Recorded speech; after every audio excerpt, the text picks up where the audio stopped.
He was fit, he was well, he had no medical conditions, and he was just like any normal 39-year-old really. He got the flu, it was around Christmas in 2011, was unwell, got time off work, and then we ended up having him admitted to hospital because he was really, really poorly. Ended up in intensive care for a week, 6.5 weeks in hospital, and 3.5 months off sick from work. So he was in intensive care for the first week, then he went onto a main ward, but then they found that he had an empyema that they couldn't drain, so they had to transfer him to another hospital, which was specialist heart-lung wards, where he had to have it actually removed surgically.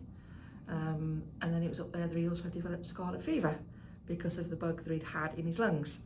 So yes, it was a long, drawn-out process. We had a 3-year-old lad, and I was trying to work in GP practice, so I was having to rely on my parents to help support with my son, and also we were staying there sometimes because of visiting my husband at night so that he could go to bed there and I would come home. So we were staying there for quite a lot of the time. So actually it was quite disruptive, not only for me, but for our son and for my parents as well. He was off work in total for over 3.5 months. That was just physically off work. But it took him probably another 3 to 6 months to get back to what was some semblance of normal.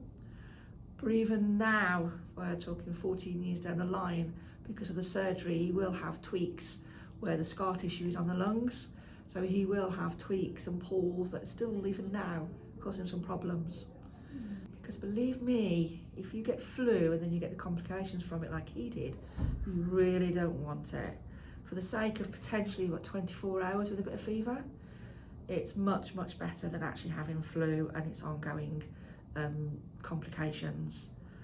Flu isn't a cough and a cold. It is much, much worse.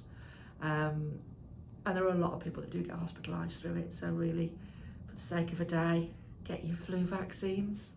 I think one of the key things is the effect on my lad. He was at nursery, just changed to nursery. And I can't thank the nursery enough, because they would get him making get well cards, and they were really supportive in allowing him to express his emotions about not having his dad around for 6.5 weeks. And it really affected him.